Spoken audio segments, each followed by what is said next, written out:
আসসালামু আলাইকুম ভিউয়ার্স, সবাই কেমন আছেন? আশা করছি অনেক অনেক ভালো আছেন। আজকে আমি আর একটা নতুন রেসিপি নিয়ে হাজির হয়েছি। এখানে দেখেন আমি হাঁসের মাংস নিয়েছি। হাঁসের মাংস খেতে তো অনেক টেস্টি একটা খাবার, সবাই খেতে পছন্দ করে। অনেকেই গন্ধ লাগে জন্য খেতে চায় না। তাই আজকে আমি যেভাবে রান্না করব এতে কোনো প্রকার গন্ধ লাগবে না। এখানে আমি একটা পুরো হাঁস একটা নিয়েছি। আমি চুলার মধ্যে কড়াই দিয়ে সেখানে তেল দিয়েছি। এখন দিয়ে দিলাম তেজপাতা। এখন আমি কিছু গোটাল মশলা দিয়ে দেব। দারচিনি, সাদা এলাচ, লবঙ্গ, গোলমরিচ। সবগুলো মশলা আমি এখন 2-1 মিনিটের জন্য ভেজে নেব। মশলাগুলো আমি এখন একটু ভেজে নিচ্ছি। এখন দিয়ে দিলাম পেঁয়াজ কুচি।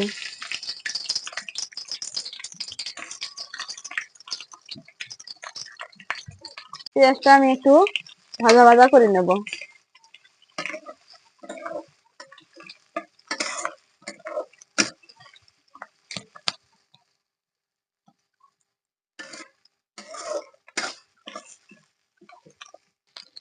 এখন আমি দিয়ে দেব বাটা মশলা। এখানে দিয়েছে রসুন, আদা বাটা, জিরা বাটা আর কাঁচামরিচ বাটা। আমি এটা সবগুলো এখন দিয়ে দিলাম।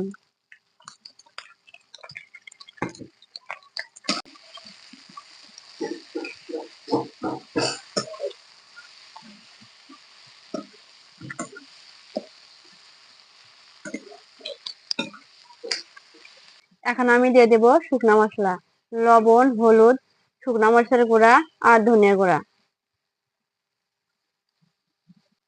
মশলাটা যেহেতু লেগে আছে সেজন্য আমি এটা একটু দিয়ে দিলাম।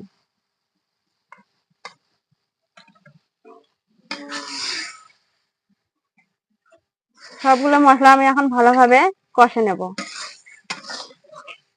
মশলাটা কষানো যতটা সুন্দর আসবে, মাংসের টেস্ট ততটা সুন্দর আসবে। মশলাটা কষানোর জন্য আমি এখন এখানে অল্প পরিমাণে পানি দিয়ে দিলাম।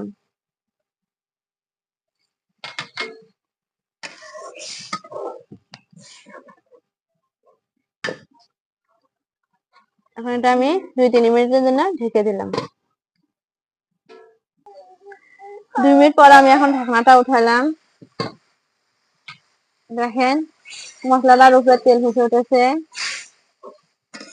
মশলাটা ভালোভাবে কষানো হয়ে গেছে। এখন আমি এখানে দিয়ে দেব গরম মশলা।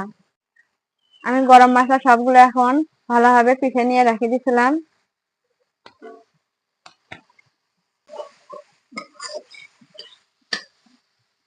এখন দিয়ে দিলাম বস।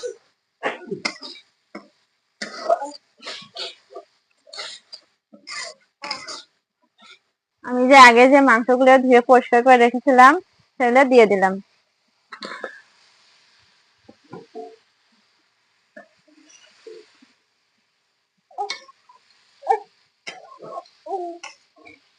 মশলার সাথে মাংসটা এখন ভালোভাবে আমি মিক্স করে নেব।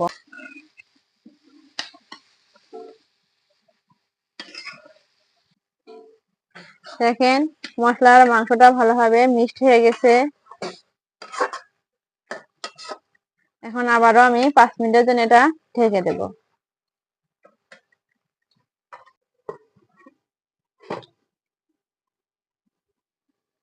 5 মিনিট পর আমি এখন ঢাকনাটা উঠালাম।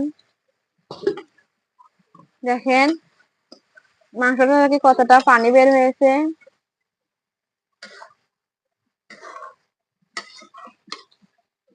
এই পানিটা দিয়ে আমি ভালোভাবে মাংসটা কষে নেব।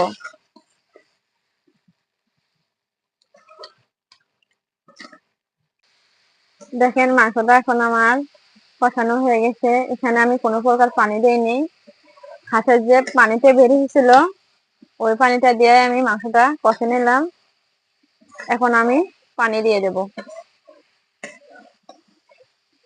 মাংসটা যতটা সুন্দরভাবে কষাবেন ততটা টেস্ট আসবে।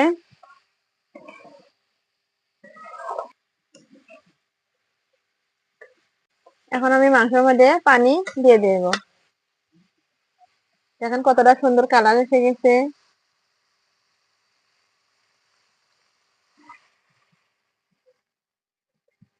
এটা আমি গরম পানি দিলাম, অবশ্যই গরম পানি দিবেন। মাংসে গরম পানি দিলে মজা লাগে।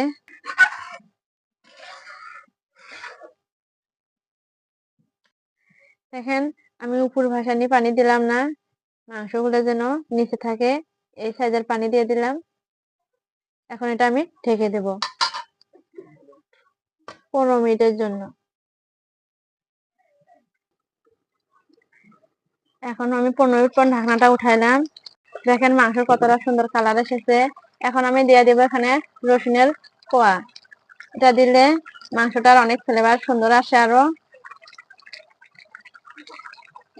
আরো মাংসটা হওয়ার সময় লাগবে, আমি এত ঝোল রাখবো না। হাঁসের মাংস যত ভুনা করবেন ততটাই সুন্দর লাগে।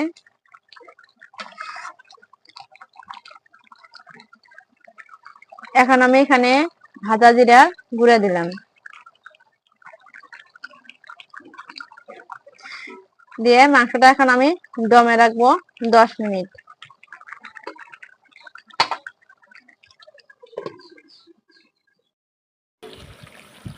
আমি দমে 10 মিনিট রেখেছিলাম।